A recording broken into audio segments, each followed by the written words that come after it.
You have it. I'm a big. So the pig always gets how about you? You? I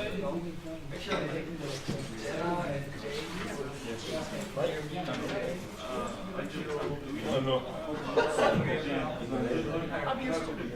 What do you want me to use?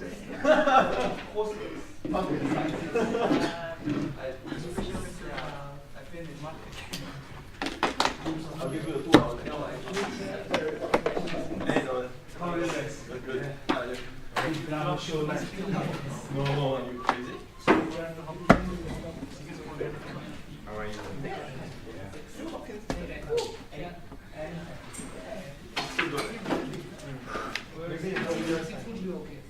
When I'm 30 years, maybe when I'm 60 years, 3 years? No. It's too good. Bit chill. He knows how to make fun of you.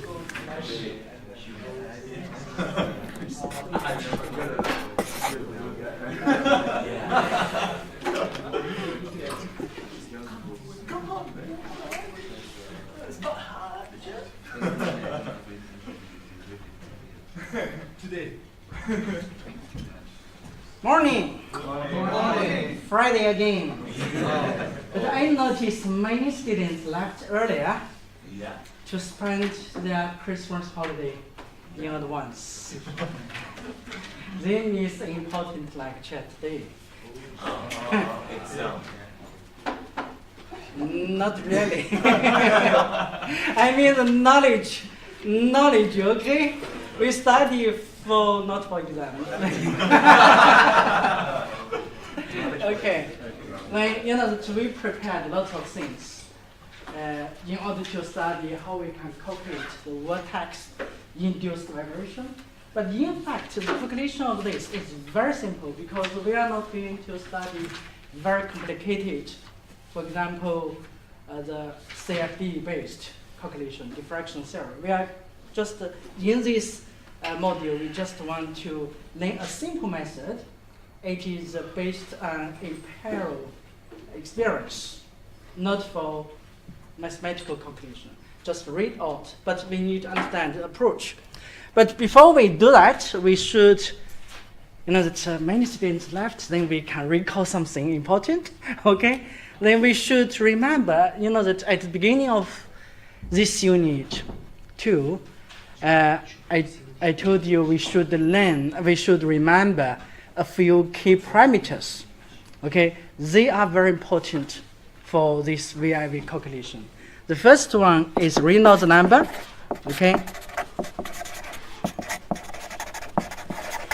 Reynolds number is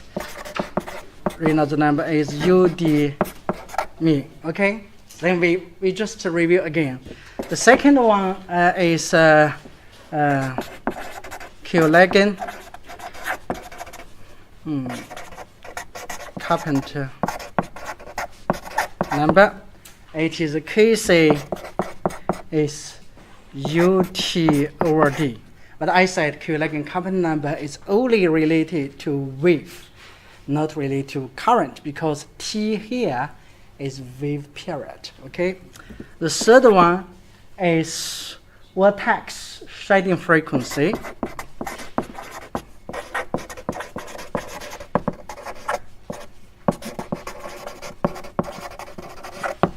Vortex shedding frequency Fs is ST U over D. The ST here is true-Hall number. The next one is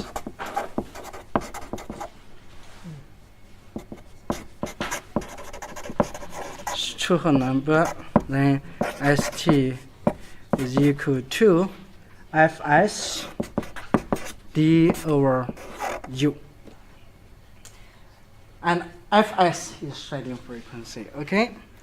Then the fifth is reduced velocity. reduced velocity is VR equal to UF0D.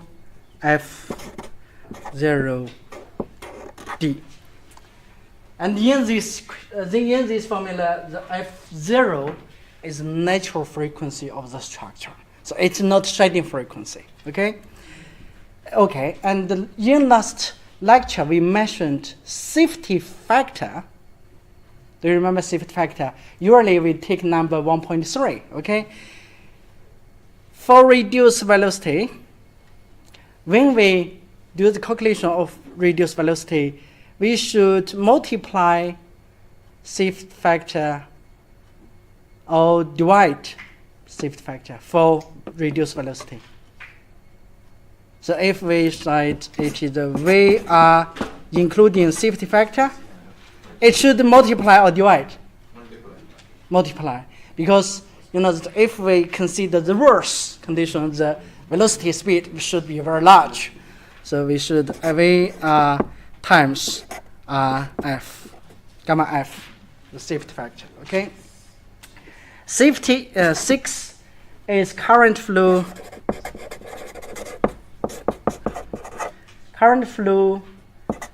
velocity ratio. This is also important because it reflects the relationship, the relative relationship between current speed and wave speed. So it is alpha equal to the current speed over the sum of current speed and wave speed, because it depends on the fluid regime. And 7 is pipe roughness. Pipe roughness will change the boundary condition. No, it is boundary layer. Okay, the boundary layer, and it is K is the size of the surface features and the pipe. For example, if the pipe is rough like this, okay, this is the pipe, then K describe the biggest deformation of the pipe surface. Okay, but it is very important to determine it will affect the boundary layer. Okay, because when boundary layer is different, then the VIV will be different. But in our calculation, we will not consider pipe roughness because we cannot consider that. So page 33. Besides these 7 parameters, we also learn the stability parameter.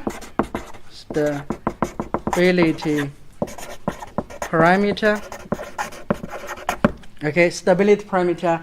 It reflects, if we use key S to represent, it reflects the damping, okay, damping property of the pipe and seabed system. And the stability parameter can be calculated by using 2 methods. So it is a function, the first method is a function of effective mass. Okay, so if I give you effective mass, then you can calculate Ks. And it is also a function of, it is effective mass, it is equivalent density ratio. Okay, so it is the rho S over rho. The rho is the density of the pipe, and the rho here is the density of water. So I can show you if you. I hope you can.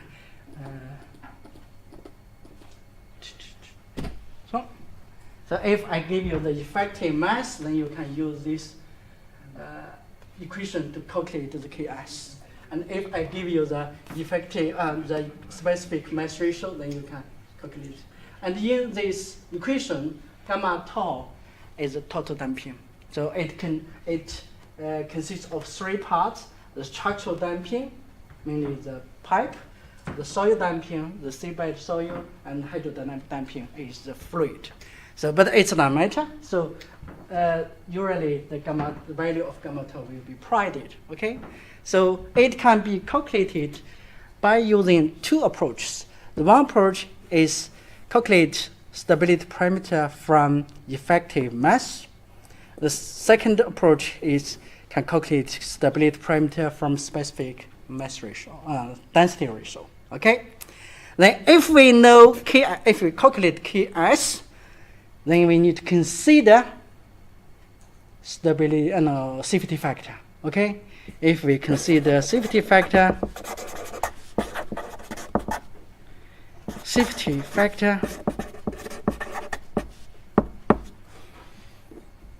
then should we multiply or divide safety factor? It is KSD, okay? Should KS divide, right? Should because we design the system has less damping, so it's easy to vibrate. But then, so we need to divide, okay? And this is one thing. Then 9 is safety factor, okay? Safety factor, we according to the DNV regulations, we have three classes of safety range. The first one is low, okay? Then normal and high, okay? Yes. Low is 1.03. Right? Let me check. I remember. Low is 1.05. Yeah, 1.05. Then normal is 1.3. Then high is 1.55. Okay. So, but usually we take the default value is 1.3. Okay. So after we get all this information, then we can calculate VIV. It's easy. It's very easy. But it's difficult to learn all this. But it's easy to calculate VIV. Page 34. So when we calculate VIV, I mentioned we need to calculate the VIV in two directions. One is inline direction, another is cross flow direction. Okay, so we need to consider two directions of VIV.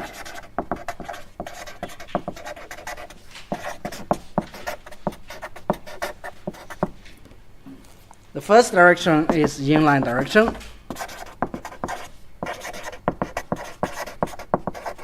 Second is cross flow direction.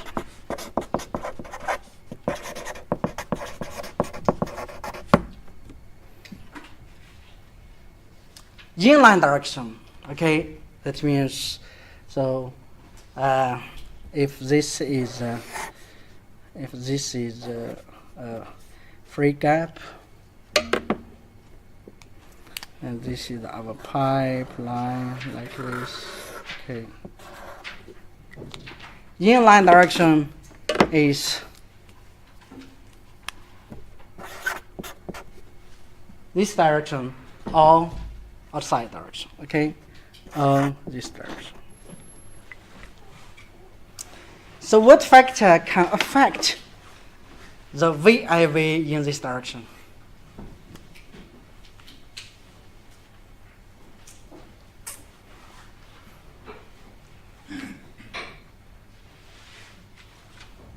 Inside or outside, okay? What factor can affect the vibration in this direction? Flow speed. The current flow is the combined speed of current wave. Okay, we can say it is we can say it is inline direction. It is flow speed.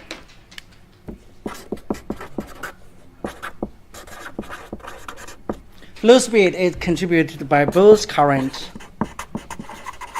and wave. Okay. Second, this is one factor. We affect the wave in this direction. Vibration. What factor can affect vibration? Damping. Yeah. Okay.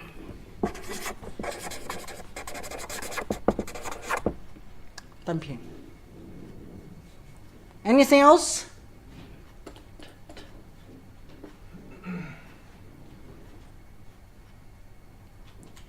Damping. Soil characteristic. Soil characteristic. Soil, it is, has been taken into account in damping. Because damping includes three parts: the soil damping, structural damping, and hydrodynamic damping. Okay. Any others? Yep. Span. Gap mainly affect. Gap ratio will affect the Ca, added mass, but in this direction it will affect the cross flow direction. In this direction, no. So you are right. You are a hero. So these two factors will affect the VIV in inline direction. Inline direction in this horizontal direction, inside, outside direction. Okay, this inline direction. So, how we can describe the influence of flow speed? Not the actual direction, it's inline. Horizontal direction, okay? Horizontal. So, how we can describe the influence of flow speed?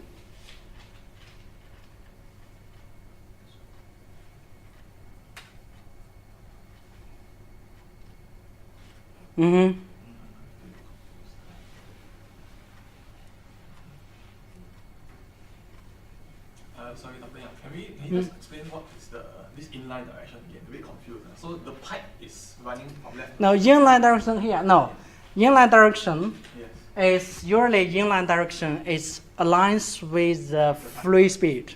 Okay. The flow speed in this direction, of course, this is inline direction. All opposite direction. Okay. The fluid is not. You're not talking the pipe. It's the fluid that is contacting the pipe, right? Yeah. So it is against the flow speed. If in parallel with flow speed, that is inline direction. And if it is divert from flow speed, it's cross flow. For example, if this is the flow speed, okay, then this direction or this direction is inline. But if the direction in this way, it crosses the flow speed, that is, sorry. It is, this one is cross flow. Yeah. So we assume, in this example, we assume the flow speed is in this direction or this speed. Yeah. Because we are going to investigate this direction and this direction. Because this is, in this vertical direction, it will be affected by this free span, this gap. So, yeah. So we describe this is with reference to the flow speed. So how we can describe the flow speed, the influence of flow speed?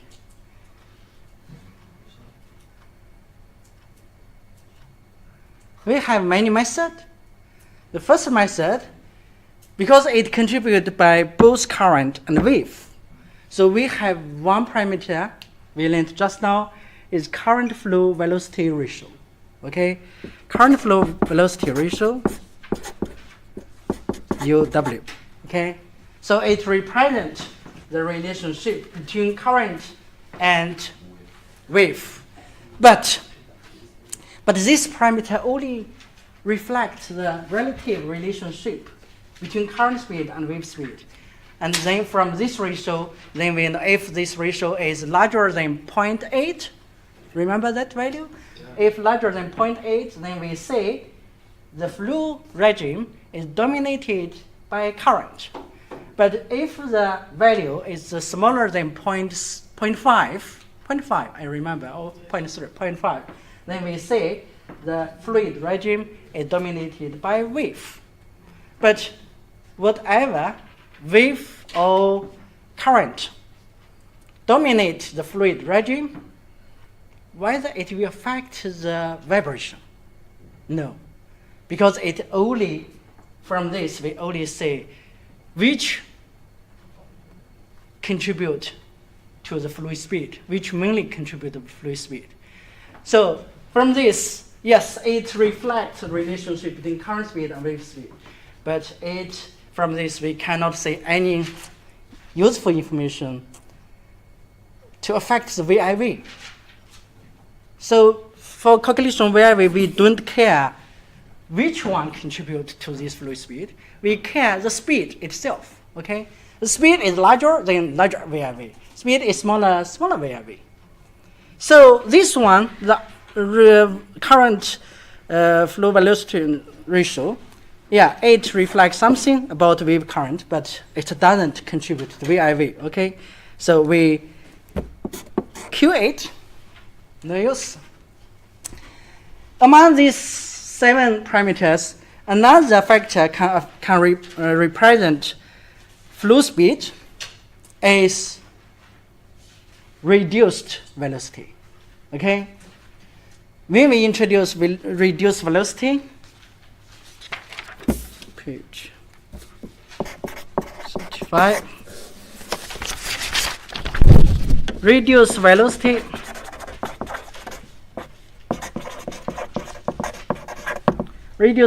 is VR equal to UF0P. And when we explain the reduced velocity, we specifically mentioned here the U is UC plus UW. Do you remember this? We did mention this. So here, the flow speed is the sum of current speed and the wave speed. So whatever wave speed dominates U or current speed dominates U, it doesn't matter. We only care the sum of U. So the VR will definitely affect the VIV. So this is one factor to reflect the flow speed. Okay, then we will use this one to calculate VIV in inline direction. Okay. The second inside the damping. Okay. Which parameter can reflect damping?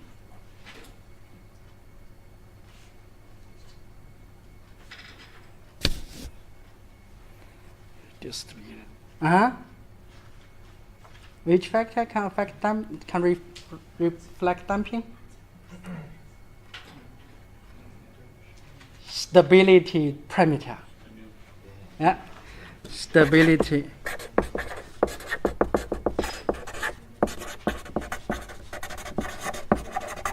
But because stability parameter, it reflects the damping performance. Okay, it's Ks. Ks can be calculated from ME and specific density ratio. Okay, then when we calculate VIV, if we know reduced velocity, if we know the stability parameter, then we can calculate VIV in inline direction. But we need to consider safety factor. So safety, after we consider safety factor, damping, okay, consider the factor VID. Okay, we use this one. Velocity should be larger, okay, so it should be VI times. We use gamma F to represent the safety factor. And K Ks, then KSD. Stability parameter, we hope it's smaller, then it's worse. So it is Ks over. We use gamma, which safety factor? It's gamma K, yeah.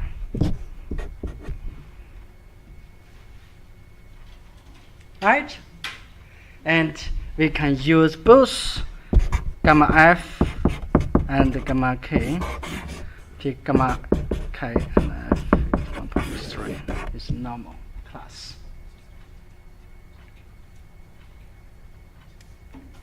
If you know these two parameters, then times divide safety factor, then you can calculate VIV. How? I show you a picture here. It's easy. This is the VIV. Okay. We done lots of experiments and got this data. Then we use the polynomial equation to describe the data. We got these curves. And in this figure, the x-axis is reduced velocity. Okay, u over f0d. And we consider safety factor, then of course, times, multiply safety factor 1.3. Then this is the x-axis. Then in this figure, there are 1, 2, 3, 4. There are 4 curves, okay, with different slopes. Then which curve we should use? Then we can use the the stability parameter to select an appropriate curve for VIV calculation. Okay. Then when the stability parameter, of course, after considering safety factor, it should be divided by safety factor.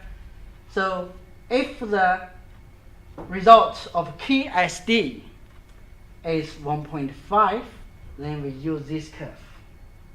If KSD is 1, we use this curve. If it's 0.5, use this curve. If 0, use this curve. And then you can use interpolation method to use this slope, calculate the ratio and the value. Then you could ask me, then this curve is for KSD equal to 1.5. This one is for KSD equal to 1.0. If my KSD value is anyone, 0.8. 0.8 is not 1.5, not 0, not 0.5. Then which curve I should use? Then you can use a curve with KSD close to 0.8. So 0.8 is closer to 1. So you can use this curve. So just use this method. Okay? Then after you get, for example, if you get the reduced velocity is 3.0 and KSD is for example, 1.4 close to 1.5, this one, then we use 1.5. Then it's in line VIV is equal to here is 1.08 approximate. 0.08. Okay. It's approximate here. Okay. Then you can read out the value. So the difficulty for VIV calculation, inline VIV calculation, is you should remember how to calculate this one and how to calculate this one. If you know the method calculating KSD and the VRD, it's very easy to read out the inline VIV value from this curve. But you know that here the two things I would like to remind you is when you do this calculation, first of all, you should remember the equation for VR and Vs. A second is you should remember how you can apply safety factors to Ks and Kr. It should be, you should use a multiply operator or should use divide operator. So you should take care. So this is the inline VIV method. So no worry, I will complete all teaching next time, next Monday. Then next Wednesday we have the last lecture, okay? Then I will give you tutorial, then give you example how we can do this calculation, okay? But today you just, we have this method, it's easy. But these two parameters are important, okay? So this is the inline VIV, okay? Then next one is cross flow direction, okay?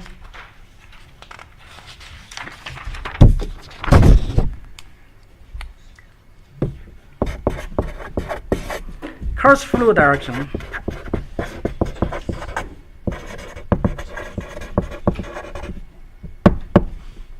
VIV in cross flow direction. Then it is so if we assume the free span like this, the cross flow direction, if we assume the flow speed is in this inside outside direction, then it should be vertical direction or anyway cross flow, okay? Not necessarily vertical, but it can be cross flow. And in this case, what factor will affect the VIV in this direction?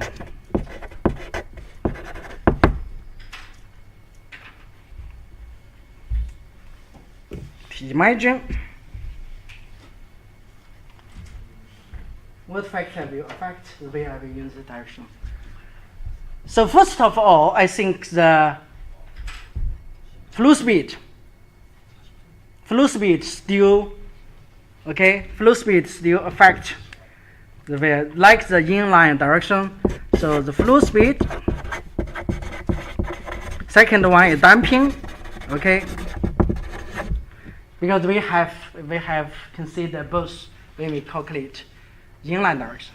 But now we consider the VIV in cross flow direction. Apart from these two factors, what other factors should we consider? The angle current approaches the pipeline. Current. The angle it's approaching. Is it 90? Angle approaching.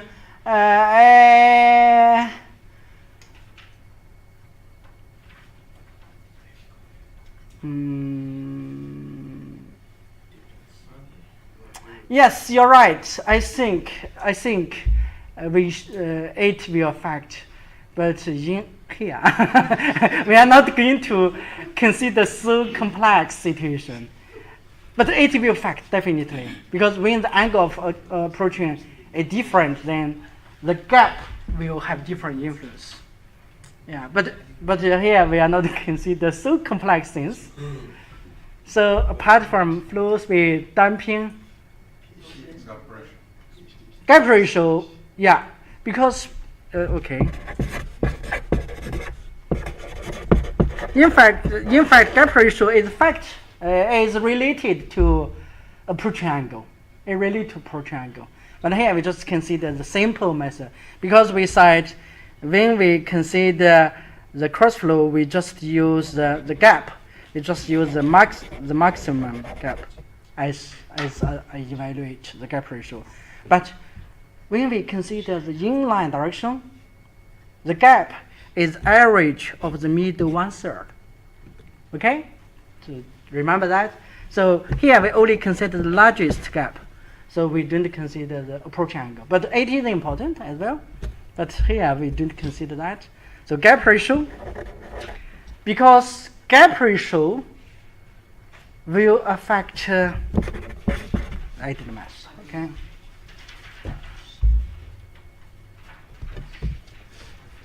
Anything else?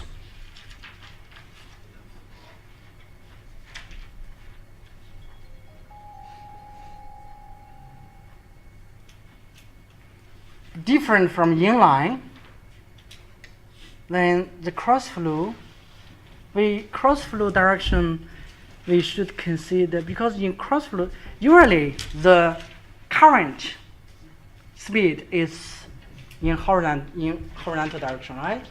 The current. But the wave is rotating. Is the rotational speed, okay? So when the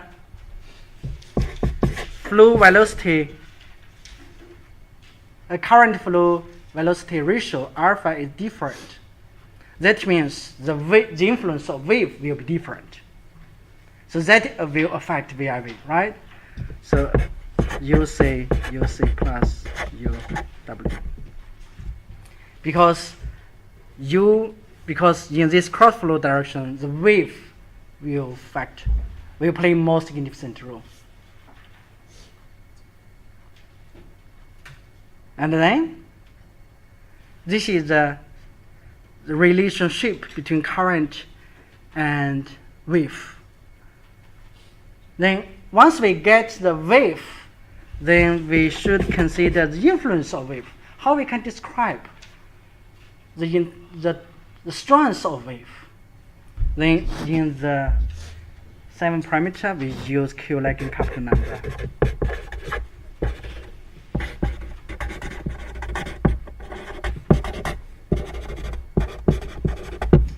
KC. KC is UT over D. Because wave will affect more in this cross flow direction. Inline, the current is just in horizontal direction. Okay. This one. Then this is the factors. I think. Let me think about it. This one. I think this is the factors will affect the cross flow direction. Then how we can take into account of all these 5 factors into the calculation of VIV? I give you a similar picture here. The x-axis still reduced velocity. Okay, still reduced velocity. Then we consider flow current, flow speed. Okay, the damping. Okay, in this pattern, the damping is not affected. Is not considered because no factor can describe damping. Alpha is current flow velocity ratio. It is 0 to 0.08. So we consider this. Q lagging coupling number reflects the wave strength. Then we consider it, but we don't consider damping. Or we also consider the gap ratio, ED. Okay, ED gap ratio is also considered. So when the gap ratio is smaller than 0.3, then we should use this dot line to calculate cross flow direction. But when the gap ratio is larger than 0.5, okay, 0.5, then we should use the solid line to calculate VIV in cross flow direction. But when the gap ratio is it's neither 0.3 nor 0.5, then how we can do the calculation? Similar method. If the gap ratio is 0.4, 0.4 is in the middle between 0.3 and 0.5, then you can use either use the dot line or solid line. If you your gap ratio is 0.335, 0.35 is closer to 0.3, you use a dot line. If it's 0.45, closer to 0.5, then you use a solid line. So you can do this selection. And current flow velocity ratio is all this curve is from 0 to 0.8 range. So in fact, we should consider it, but in fact, for calculation, it doesn't affect a lot because all these curves is applicable to this range. Okay, but the Q lagging coupling number, when the number is smaller than 5, you use this one. Is 10, use this one. 30 use this one, and all the others use this one. Then you can calculate your own Kuhn-Legge capital number. Select the curve with closer KC value. So the similar method, but we consider more. Interpolation is allowed. Interpolation is allowed. If you like, then interpolation is allowed. But I don't hope you waste time to do that. But in your future design, when you do your project design, you should consider interpolation. But in exam, don't waste time to do that, okay? Because I don't care. I just want to test whether you understand the method. And from this curve, you see, we list 5 parameters, okay? We list 5 parameters, but here we only considered reduced velocity, okay, flow speed, Kuhn-Legge capital number, the flow velocity ratio, and gap ratio. We haven't considered, we consider 4, okay, 1, 2, 3, we consider 3. Then we haven't considered damping. We considered 4. 1, flow speed, gap ratio, 4. 1, 2, 3, 4. We considered 4. But we haven't considered damping. Do we need to consider damping? Definitely we need to consider damping, but how? From this figure we cannot find any application of stability parameter. Then, so remember, when you calculate the VIV in cross flow direction, you calculate VR, calculate alpha, calculate KCED ratio. You read out the cross flow direction VIV in this using this from these curves. Doesn't mean your calculation has finished, because you haven't considered stability parameter. For inline, just complete the calculation in one figure. Stability parameter for cross flow direction, you should use another one. After you read out the VIV value from this figure, then you should times your result. This is the result you read from last figure. You should times this result, use value. We call it reduction function, RK. And RK reflects the influence of damping. And how we can get RK is from this curve. This curve, the x-axis is stability parameter, is damping. Y-axis is RK value. So remember to times RK. Then you calculate the stability parameter, then read out the RK value from this curve times 8. Okay? So the calculation of VIV in cross flow direction include 2 steps. Read out AZP value from the first figure, then times RK value from the second figure. In the previous slide, one more factor was written. Uh-huh. In the previous graph. Yeah, pipe roughness K by D. Pipe roughness. No, we haven't considered pipe roughness. But it's given before the Well. note, the blue column note. The fourth line. Line 4. Uh-huh. Not straw. Fourth line.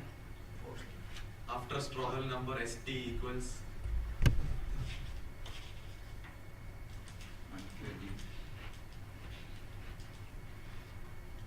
Which one? Line 4. Line Line form. Line 4. Pipe roughness. No, you've been talking about the various factors. I think what you're asking is, how does pipe roughness factor into the VID for cost? We haven't considered pipeline because here this is the 5 we considered. Yeah. Flow speed, damping, gap ratio, current flow velocity ratio, Kuhn-Legge capital number. So pipe roughness is not. No, because pipeline is only affect the boundary layer. Then we in this case, we assume the pipe is in perfect condition. But in long term, sooner or later, the corrosion erosion will happen on the pipe. It will change the pipe roughness, but we don't consider it. You know that I didn't mention that. So when we calculate the inline, I mentioned we should consider flow speed damping. And when we calculate the VIV in cross flow, we consider this 5. I never mentioned pipe roughness. Who said pipe roughness? No, it's in the slide. It's in the slide. Which one? This one.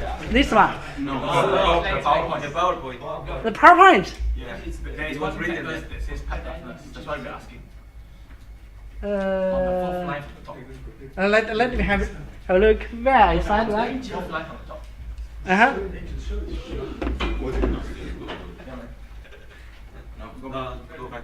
Go back, please. Teach me. Pipe roughness. Oh, yes, I mentioned it, but when we do calculation, we don't use it. Of course, it will affect the boundary layer, but in this value, this is all this data is come from laboratory tests. So in laboratory tests, we use perfect condition pipe. Of course, I think when the pipe roughness is different, these values will be more or less different. So, but you know that here we assume the pipe has perfect roughness, surface roughness. Okay. So we are not going to consider very complex situation. So that is VIV calculation in Unit 2. Any question about this unit? If no question, then the second section of this lecture I will continue Unit 3. So in exam you have put one question from this. I don't know. I cannot disclose any information about the exam because that is illegal. But you know that the VIV is important. But you know that you can check the past exam paper, okay? Because different year the exam question will be different. VIV is very important part. It could be considered in this year or not. We don't know. Because anyway, we have only 3 units. So it can be from this unit, come from this unit, but the question cannot be same. Yeah. Because only this one, it's easy. Okay, if you don't have question, then we have break, then we can go to Unit 3 teacher, okay? Next time we will complete all lectures. Then I think the tutorial important. In tutorial, I will remind you something important. Don't sleep, okay?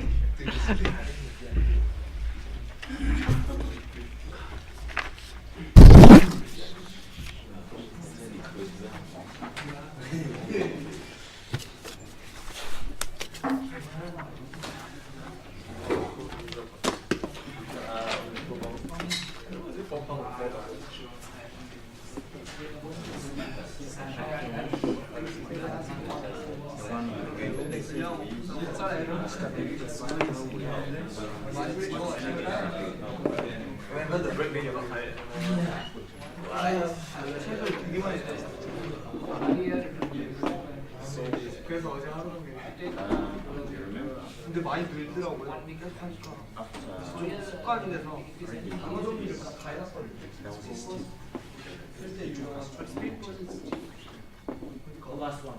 그냥 그거 보면서 단어 붙고 이제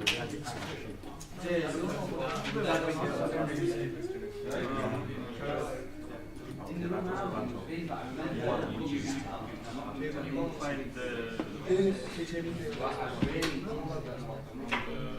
약 빨고 있는 거 머리 흔들면 흔들면 어떻게 좋아 흔들면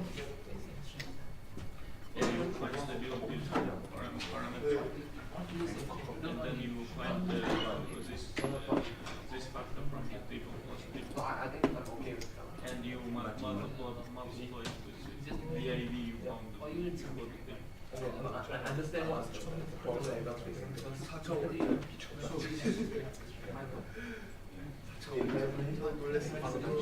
규호형 옆에서 피해받아가지고 저보고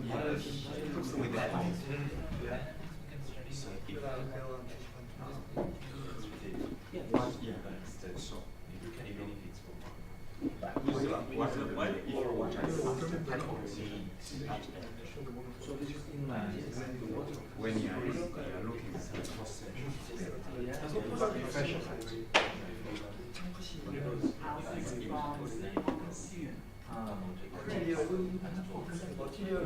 outside because this is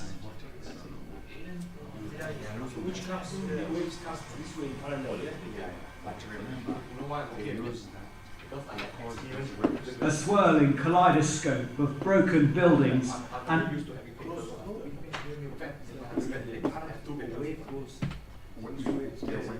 Yeah, so I'm okay because this 1 month is 1 month is enough time for us to do that.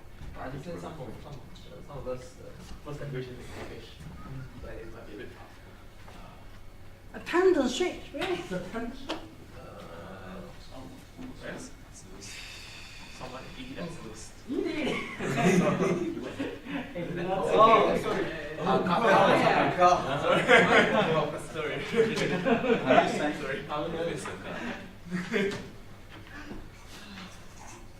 So you should sign your signature times 1.5. Divide by 1.5. Times of divide. Okay. Say come on.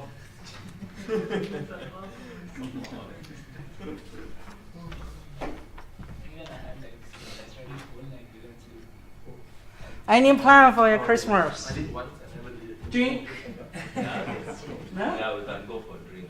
Okay. study VIP. I didn't think you need to spend long time to prepare VIP. Just remember the parameter, everything there, and just read it. It's easy. The tutorial will help us. Tutorial will be helpful, of course, yeah. Tutorial will be helpful. Nice. And in tutorial, you can ask any question. So tutorial will last for 12. Then I will give you. 세 가지. Huh? When will be tutorial instead? Next week. No. Yes, I think that's next week. Next Wednesday. Next Wednesday morning, right? Yeah. That is last lecture. Last lecture of this module. Then after Christmas, no more. Then you will go to exam directly. But usually, the tutorial was arranged after Christmas. Yeah, after you come back from Christmas. Yeah, but unfortunately this year, I traveled overseas this year. Because I'm going to spend Christmas holiday for 1 month time. I cannot come back before the exam. So I arranged tutorial before Christmas. Frankly speaking, I think I'm okay with it. Because If it is In my part, it's I didn't say it's the calculation, yeah, it's calculation in mind. But listen, if it is not secret, why are you going to I'm going to enjoy my Christmas holiday. Easy teach you finish. the 5 days is Spend my holiday in China. I can't By China this year. And you? Stay here to prepare exam. We should run exam before Christmas. Then you can enjoy full Christmas. I already arranged exam after Christmas. Yeah, because you cannot fully enjoy it. You always think about the exam after the holiday. How many months? How many exams? 4 exams. Only 4 exams. Then next semester, 6. I think it's not balanced. Because 6 grams plus dissertation. Yeah. And excluding the coursework on module. So we should write 6 or 7 modules in first semester, then 4, 3 plus dissertation in second semester. Because you need to spend lots of time to prepare dissertation. How many percent? 60%. Let me tell you, my dissertation fundamental too much. Yeah, it's very big. Of final assessment. So actually, one more differentiation. Okay. Very big, 20 credits. Oh, 20 credits. Which module? Fundamentals of pipeline. Oh, okay. Very big one. Is it difficult? It's difficult. it's part of the But lots of things need to be Many learned. information. Yeah. Oh, okay. It's easy, but you cannot remember. Who is modulator? American. American is modulator. So that is a 20 credits. 20 credits it should be taught in both semesters. And how many lectures? I think it was block lecture. Every day. For 1 week. Oh, it is block teaching. It is block teaching. 20 credits for block teaching. Just first week. Yes. That's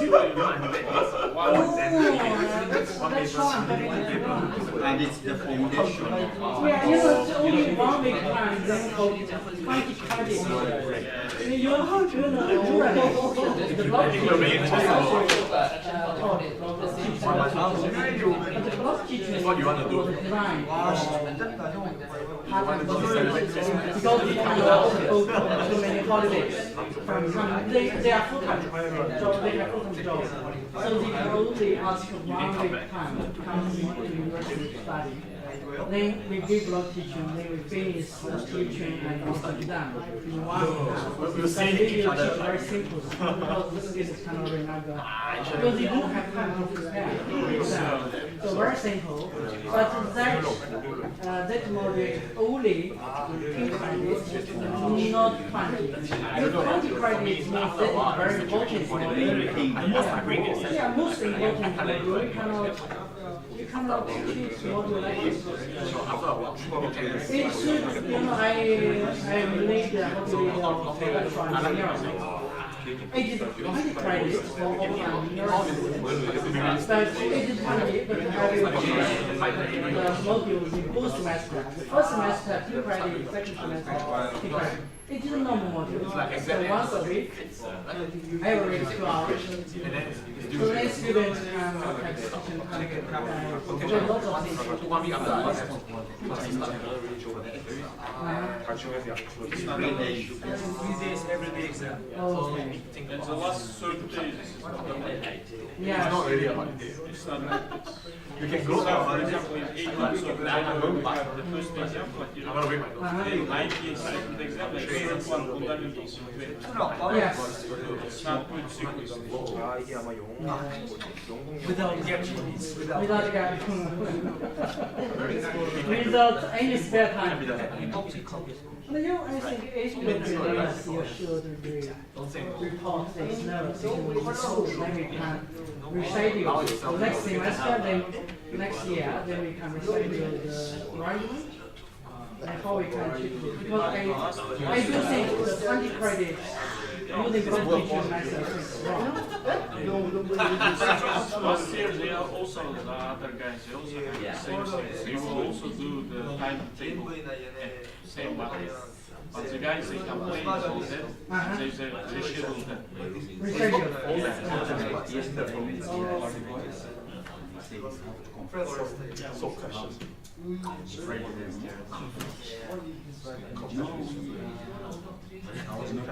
So JJ. But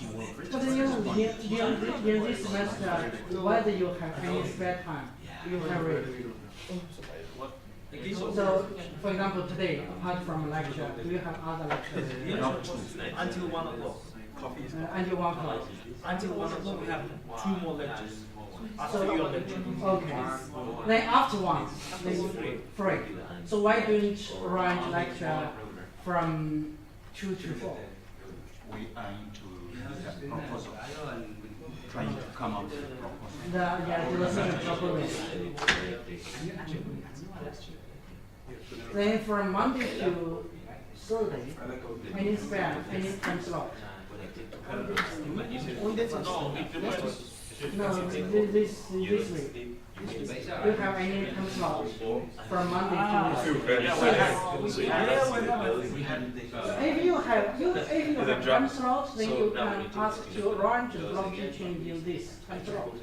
But teacher doesn't have finish. The professor doesn't have time. It is not university professor. Professor's time can be rearranged, no problem. I mean, this is not university professor. It's just coming from somewhere. From somewhere, From the company. outside, like That's the problem. that's the problem. Actually, the main Oh, you mean that's the old gentleman? Yeah. I know him. Yeah, I know him. And he also introduced to one module offshore engineering. Yeah, but it is He's taking It's pretty cool that exams are in St. James Park. 8 hours. Only contribute. But No, for this one, he contribute everything. I mean, So now can teach this module? no. No. In the Just read this module. Oh my god. I mean, it's in the street. I know the problem. His lecture, lots of slides. Yeah. Very big. Yeah, very big. and is the brain of pipeline. You know, he will also contribute. He will also contribute something to my module, to this timeline. They bring the dressing room. He teaches junior engineer. Which is Junior engineer. Junior. Junior engineer. He's also doing Yeah. because I think I'm preparing for next But lecture. next semester, because I think in You said I want to go. and I think it's busy. I think there's other places. Too late. Oh. I'll be back for But usually you should ask, we should use our staff to teach, not using outside last lectures. week. Last week. Let's go back. Because the staff sitting office asking outside lectures. It's not really. The flight is less than 100. Oh, that is really okay. It's good because this university doesn't teach the same thing. Okay. Hopefully next year it can be improved. So mine is 2,800 pounds. Okay, unit 3, gentlemen. Fluid loading. You know that's why we calculate the VIV, why we consider VIV, because VIV can introduce, the vibration can introduce additional fatigue issues that will affect the reliability of pipeline, particularly affect the reliability of the joint section of the pipeline, because always vibrated joint will become loose and the leakage will happen. Of course, the VIV, because the pipeline has very long free span, then VIV will cause fatigue issues in long term. The crack or some other forms of defects will be formed in the position of the maximum stress. Then that will cause damage. So apart from vibration, the loading is also important, particularly for offshore and marine engineering, marine structures. Because if in offshore environment, the environment is very harsh, the strong wave very strong current that will cause extremely large force. This force will acting on the structure could cause damage. So when we design the offshore marine structure, we should calculate the loading on them accurately. Usually we use very conservative design, consider safety factor. And to be honest, when we do design, we should use more accurate tools. For example, the CFD approach to do the calculation, because it can give us more reliable method, but it depending on the structures. So if the structure is very large, then we have to, because when the wave or current pass through the large structure, the diffraction will occur. Okay, the radiation for floating structure, radiation will occur. So we have to consider the influence of diffraction and radiation. So we have to use CFD because our method can do this calculation like this. But if the structure, for example, the pipe, the riser, so their diameter is small compared to the wavelength. So to a certain extent, we can say this structure is transparent to the wavelength, to the wave. So in this case, yes, the radiation and deflection could occur, but it's small. The influence is small. In that case, we can use simpler method like Morrison equation to do the load estimation. Before we do that, we need to understand some basic theory about loading calculation. Okay, so in our unit, we only consider the simple method. Yes, in this unit, we only consider the simple method using Morrison equation to do the estimation of the load. The diffraction, the most complex CFD approach, the diffraction theory, will be taught in my another module. Some of you, I think, will attend my module next semester. It is advanced hydrodynamics. So many students will attend that. Then we continue to study. You will not. You're lucky. You're lucky. That module is very, very difficult. So you know that for large structure in advanced hydrodynamics, we will deal with large structure. Okay. So you're lucky. Just study this simple method. But anyway, before we go to learn the Morrison equation, then we review some basic knowledge about wave theory because that's important for our calculation. Okay. So when we calculate the wave loading, we need to define an important function. We call it velocity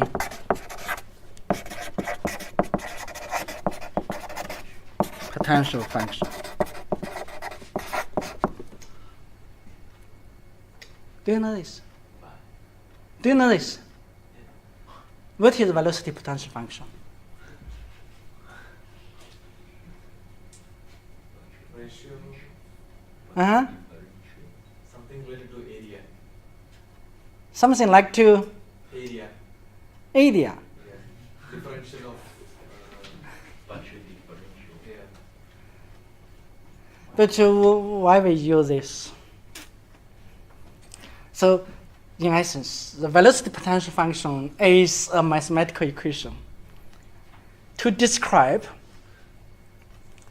the wave frequency, wave amplitude, the wave number, and something to describe the property of the fluid, of the wave, not fluid, of the wave. Then, what is the relationship between velocity potential function and the wave speed? How?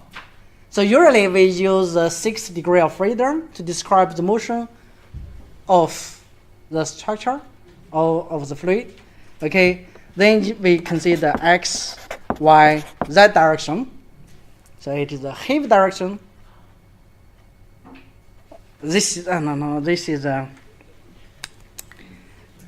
X is the surge direction. Why we can draw a 60 degree of freedom. This is the X direction. This is the Y direction. This is Z direction. Origin 6 degree. Then we can have a velocity in this direction. We use the clockwise direction as positive direction. Then for this one. Then for this one,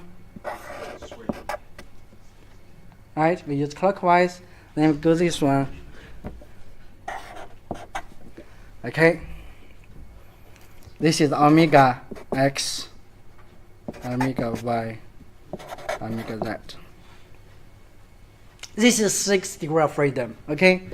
So X direction we call it surge.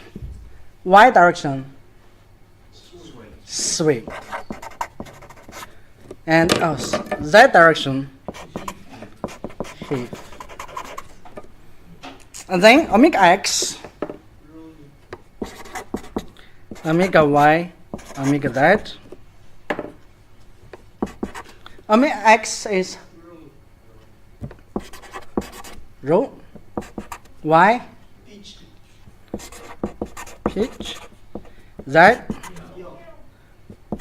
yaw. Okay, this is a 6 degree of freedom. Okay, what is the relationship between phi and this? So usually we use u to describe the speed in x direction. We use v to describe the speed in y direction, and uv describe it w, not omega. Okay, w to describe the speed in z direction. Okay, so u, v, and w.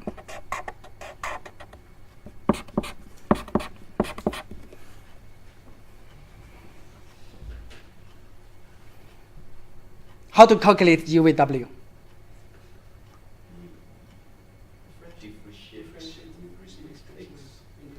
So it delta phi delta x.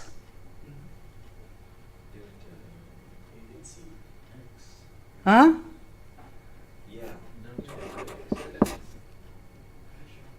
V.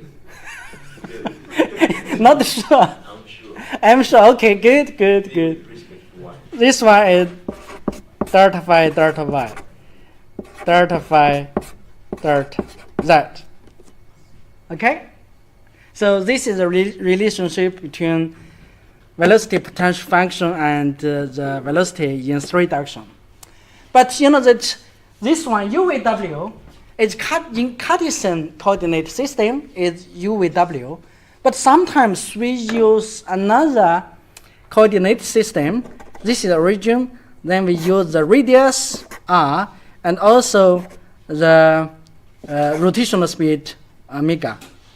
Okay, to describe the motion, not in xy direction. We just use r omega coordinate to describe the velocity, the motion of the fluid. And in this case, how we can calculate the speed in it is we can say it is VR, it's V theta, okay, because rotation is theta. We can say this is theta angle theta, okay. How we can calculate VR V theta?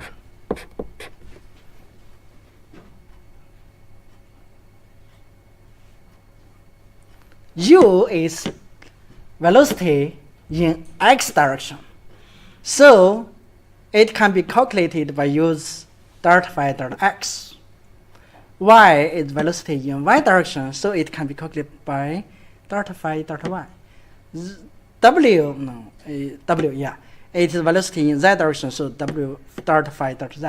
So r is in r direction.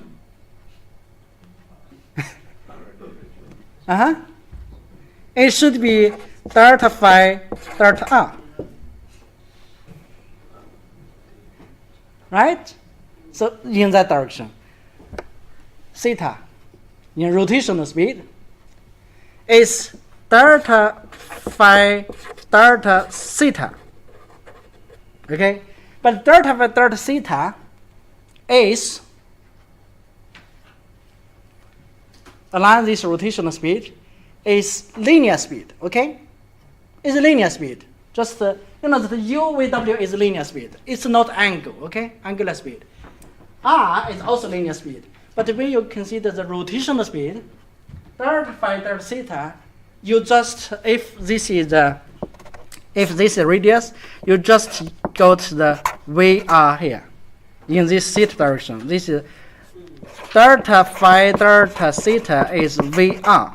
Okay, but not VR, it's V rotational. Okay, it is the linear speed. But when we describe the rotation, we use angular speed. Okay, angular speed is divided by R, right? Because V is equal to R times omega. We have this relationship, right? So when we calculate the speed in rotational direction, we should divide it by R, because we have this relation. Linear speed is the product of radius times angular speed. So this is the relationship between velocity potential functions and the velocities in different directions. Okay? Then, this is the first thing we want to review. The second one is for when we do any calculation, in reality, the fluid, the wave current in offshore environment or in marine environment is very complex. So the fluid has damping, okay? It could rotate and in any directions. So very complex. But when we do the calculation, hydrodynamic calculation, all calculations are based on 3 basic assumptions. Then we can use the linear wave theory to calculate. Otherwise, we cannot use the current theory to do calculation. So we use 3 assumptions.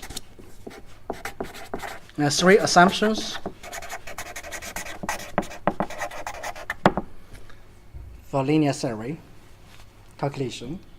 The first one, we assume the fluid is incompressible.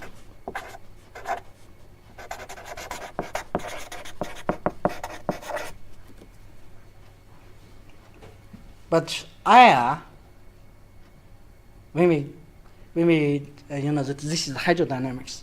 When we do the aerodynamic calculation, when the Mach speed, when the Mach number is small, that means speed of the plane or other aircraft is small. So we assume the air is incompressible as well. But when the plane speed is very high, then the air will be compressed. Then we cannot use the current theory to do the aerodynamic calculation. But in hydrodynamics usually the speed is very low. So we can assume the fluid is incompressible, and in linear wave theory is applicable. So assume the fluid is incompressible. Second, we assume the fluid is inviscid. How to write it?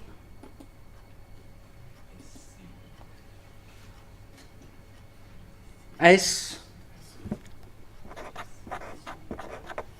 inviscid. That means no viscosity. Okay? That no viscosity at all. Then third one is rotation.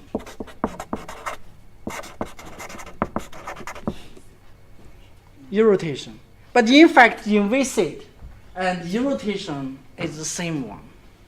Why it rotates? I remember in our first unit, we explained why the fluid rotates, because the existence of shear stress, right?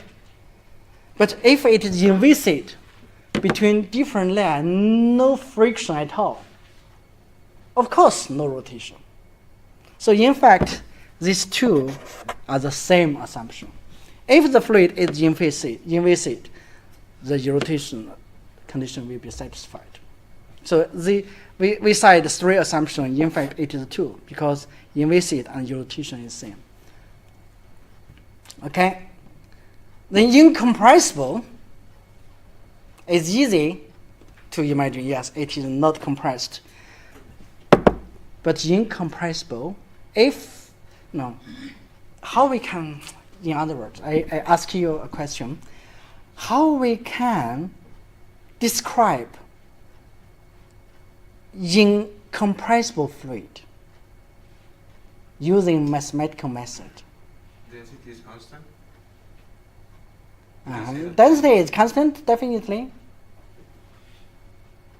How you can describe density is constant mathematically? Answer my question. Don't tell me others. Okay.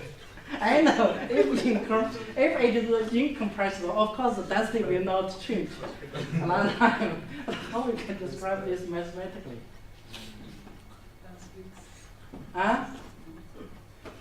So density is constant means the mass. So in the same volume, the mass is constant. So it should meet. I think if I say this, then you will know this. It is a conservation law. Conservation law of mass, right? Conservation law of mass. But what is conservation law of mass? The mathematical equation.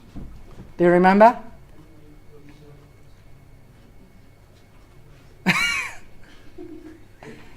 What is conservation law of mass? It is dirt phi. No, it's not bad. This is for wave motion. It is delta U, delta X, plus delta V, delta Y, plus delta W, delta Z equal to 0. This is a conservation law of mass. We call it the mass continuity. Okay? This is a continuity equation. Okay? The continuity equation. We use continuity equation to describe the conservation law of mass. That is, if the fluid meets this condition, then the fluid is incompressible. Okay? So remember this. Okay, the inviscid in rotation. Okay, how we can describe rotation mathematically? Inviscid rotation. Inviscid. Viscosity is 0. Okay, yes, viscosity is 0. Yeah, it is. We can say it here. Inviscid is viscosity mi or ni is 0. Yes, this is one method. Okay? No, it is for inviscid. Inviscid viscosity is 0. It's simple. I didn't want to trouble you. But next one, rotation. Okay? How you describe rotation? The incompressible, inviscid. I tell you the answer directly for inviscid because it's simple. This one, rotation. Rotation. What means rotation? P33. This is important, you know. Rotation. How we can describe rotation? If we assume a 6 degree of freedom system, then it is the U, V, W. This is the X direction, Y direction, and Z direction. Okay? This is the origin. Then what is U rotation? U rotation describes the value of the speed in rotational direction. Okay, this is the omega x, and this one omega y, and this one omega z. So U rotation is omega x equal to 0, omega y equal to 0, omega z equal to 0. So if this three rotational speed is 0, the fluid is irrotational, right? But what is, I know it's 0, but what is omega x, omega y, omega z? How to calculate omega x? Equal to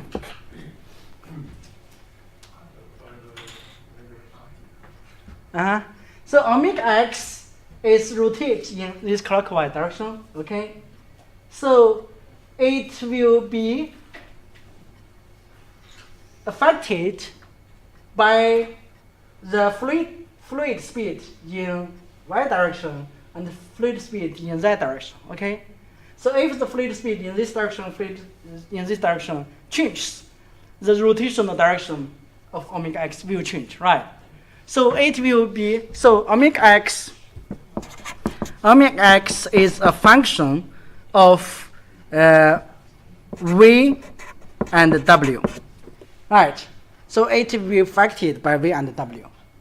Likewise, omega y is in this rotation, then it will be affected by u and w. Affected by u and w, okay? This is function of u and w. And omega z in this direction, it will be affected by u and v. U and v. So it seems complicated.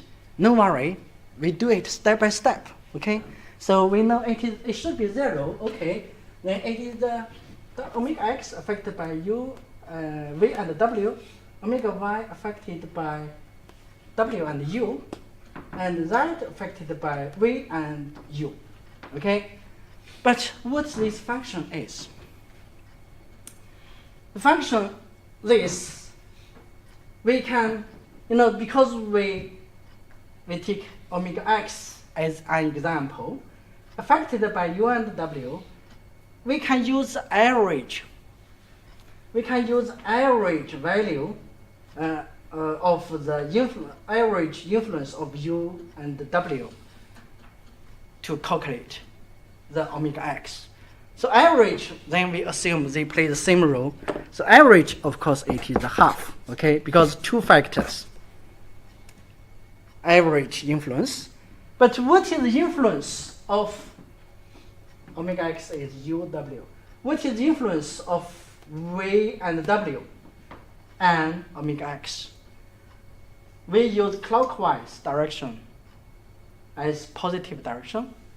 So the v is in this direction. So you can say this is actual. The v direction is this way, so it will contribute to the clockwise rotation. And w is in this direction, it will contribute anti-clockwise direction. So this contribution will be positive, and this contribution will be negative, because this way is rotation, this clockwise rotation, and w is clockwise, anti-clockwise direction rotation. So the u will be, the v is positive, w is negative. Okay? Then how we can, so we got the influence u, influence of v is positive, w is negative, we know this. Then how we can measure the influence? So we use differential of v. V, if we want to rotate, then it's against the z direction, okay? So we use delta v, delta z. Then we use the actual arm direction is y, okay? Is delta W delta y. So you can assume the V is force. The force, where is arm? The arm is the extension of that, okay?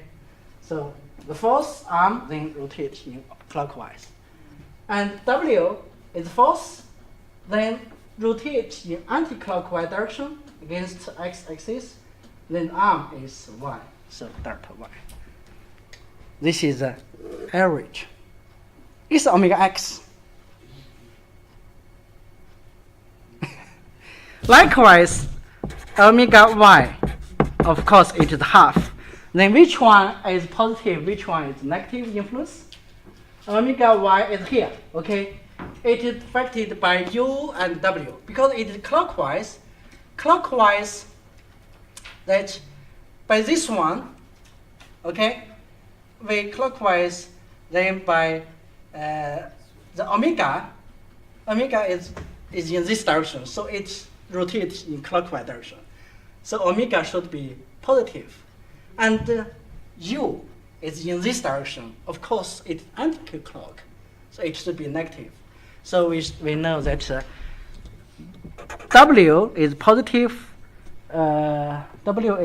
positive, then U is negative, okay? Then V, okay. W is positive, okay? Positive if it is a force, then the arm is x, okay?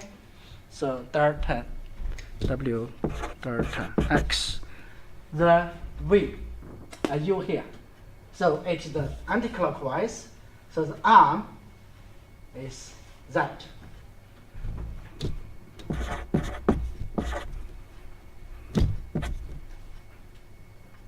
Okay, then omega Z also half.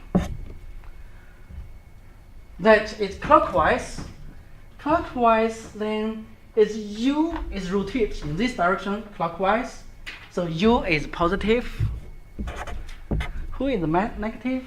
Then the U and the V. Okay. So V is rotated in this direction. Of course, it is negative. Then U is, if U is force, then arm is Y. Then the V is X. Okay. Delta. Then we got this one.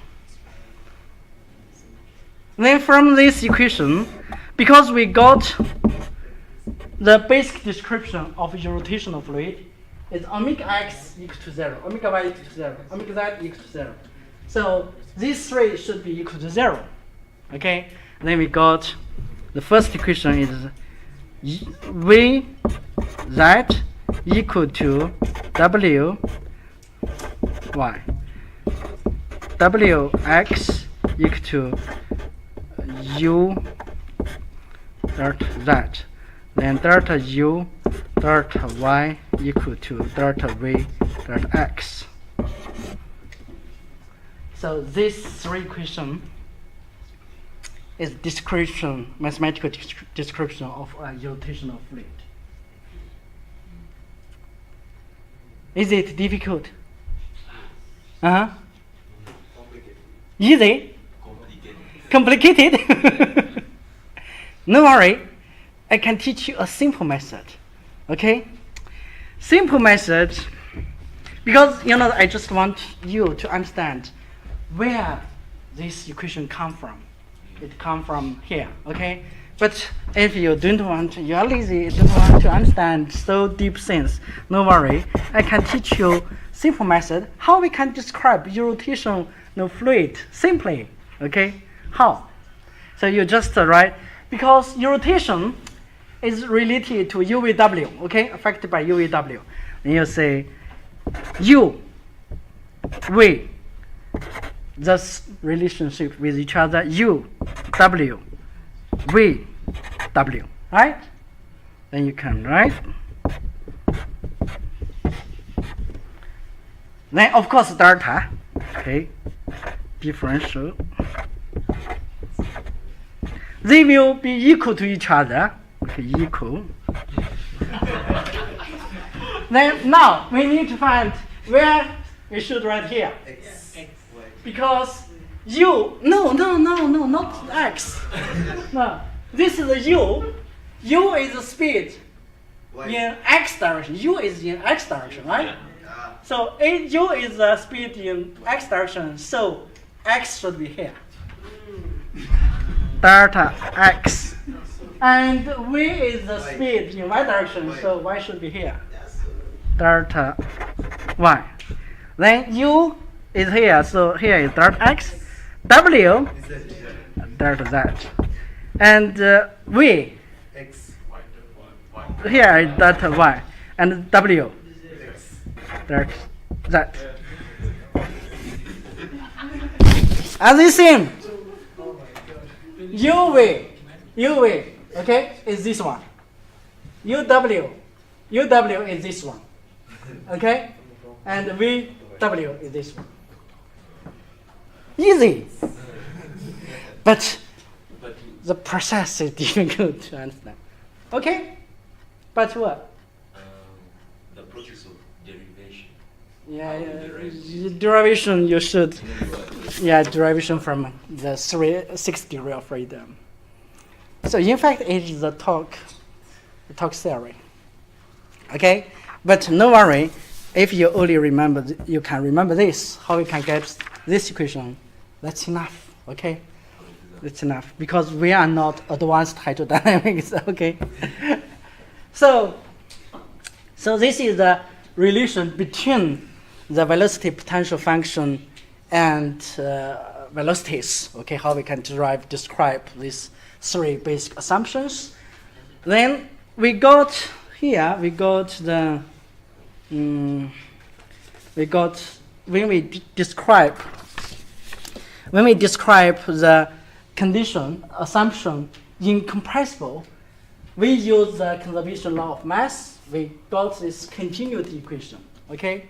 But now this here is U V W delta X delta Y delta Z, and now we know that U is delta phi delta X. Okay, so because U is equal to delta phi delta X, V is equal to delta phi delta Y, W is equal to delta phi delta Z. Okay, then we can substitute U V W into the continuity equation. Then we can get, okay, we can get what?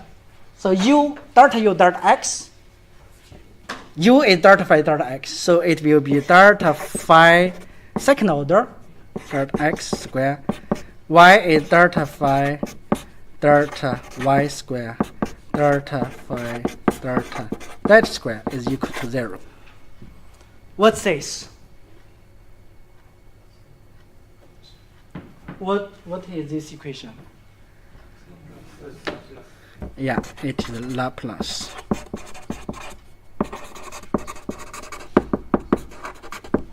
It is Laplace equation. And this equation, Laplace equation, is the governing equation for the calculation of diffraction theory. Okay, so in the future, if you want to calculate the hydrodynamic force on very large structure, we need to use CFD to use the diffraction theory to calculate the loading. Then when you do that calculation, the first equation is governing equation. Governing equation is describe how all fluid and the structure interact with each other. We use Laplace equation as a governing equation. Then in addition to this, we define a number of boundary conditions. Then we can do calculation. So you say that the differential theory safety is complicated? No, it's simple. Just based on this one, add a few boundary conditions, then you use the finite element method. You can do calculation. It's easy. The short is very easy. But back to our module, we are not going to go that direction. We come to another direction. We consider the slim structure, the pipe, okay? Slim structure, we don't need to use diffraction theory. We use the Morrison equation and can calculate, okay? Then before we do that, then we need to understand some properties of wave. P41.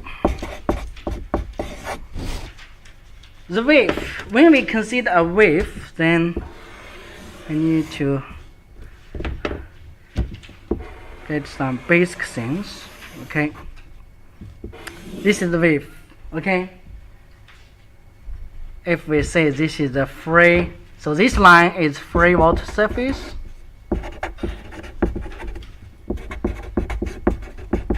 This line is free water surface.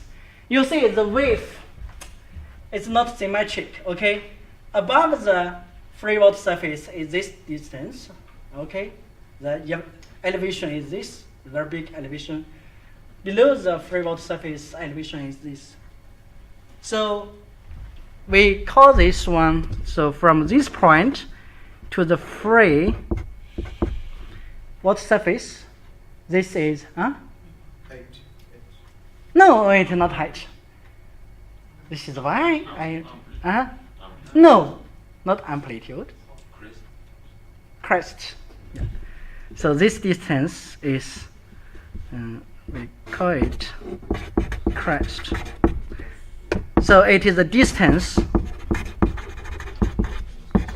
between peak elevation and free water surface.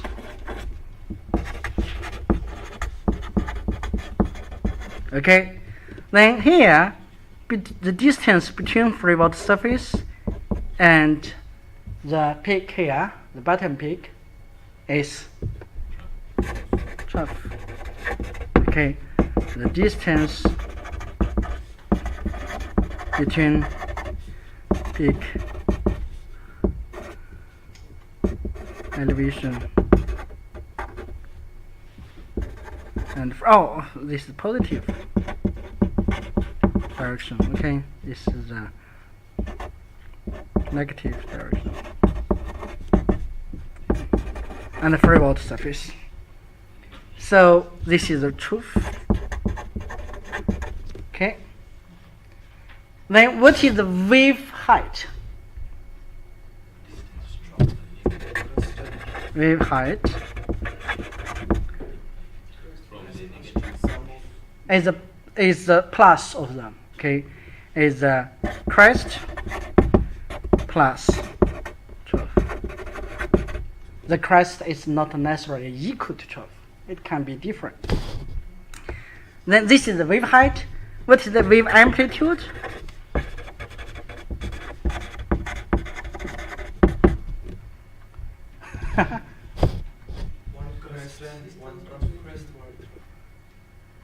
It should be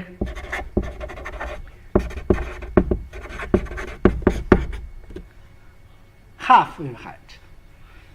So we should distinguish. This is the basic terminologies, but obviously you are confused of this. Then the wavelength is between one peak to another peak. Okay. This is the wavelength. Okay. Of course, the wavelength over the wave period is wave speed. Okay. Wave speed is wavelength times. Sorry. Yes, it is. Is it right? Right. So the wave speed is wavelength times wave period. That means in this time period, during this time, the speed travels this length. Of course, it is wave speed. It is wave speed, right? So the length is wavelength. The time between this one and this one is wave period. Okay, wave period. So the wavelength divided by wave period is wave speed. Okay, and wave time period is equal to 2 pi over wave frequency. Okay, 2 pi over omega wave frequency. And in addition to this is wave number. Wave number k is 2 pi over wavelength. Okay, this is the wave number. Because in the in the velocity potential function we have wave number. Okay, we should calculate this. So for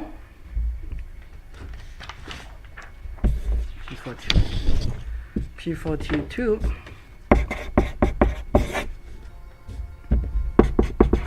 for dipole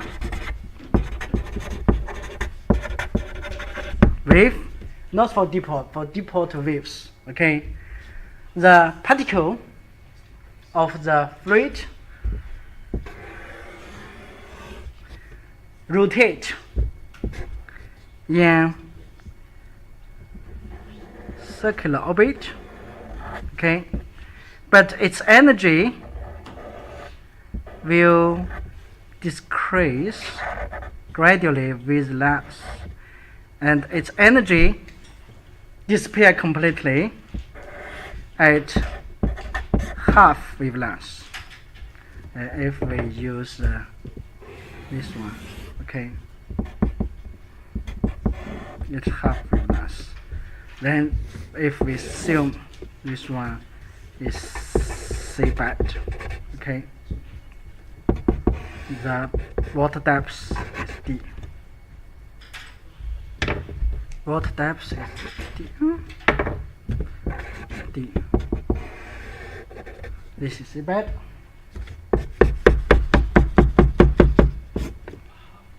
This is for dipole wave. Okay. But in the same C area, both dipole waves and short shallow water waves could exist at the same time, depending on wavelength. Okay, so for shallow water wave, then its rotational orbit is elliptic orbit,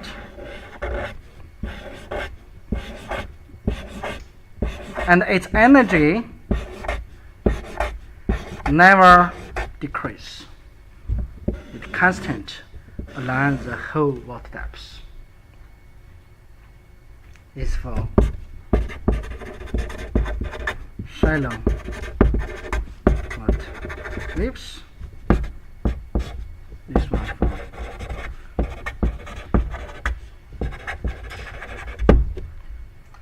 for deep water waves.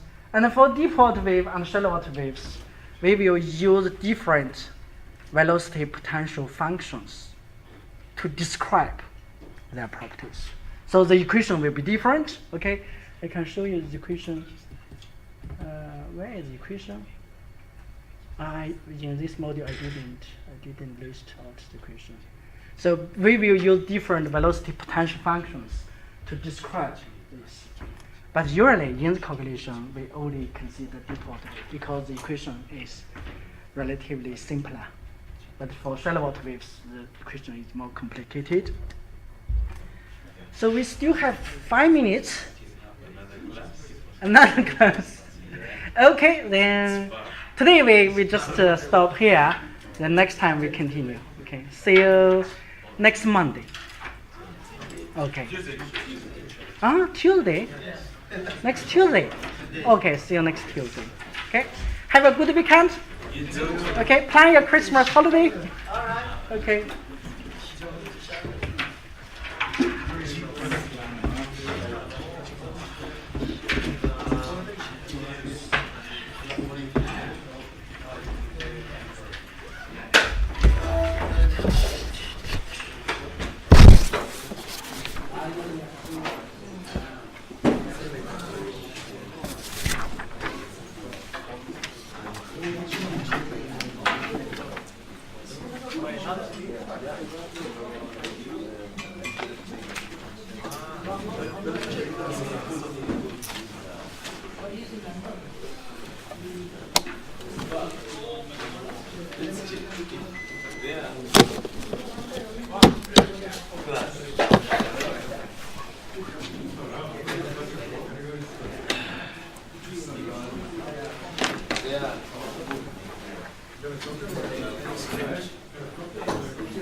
Is it George?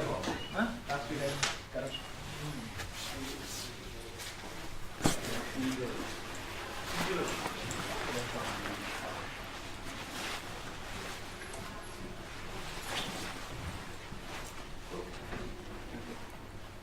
Thank you. Okay, bye.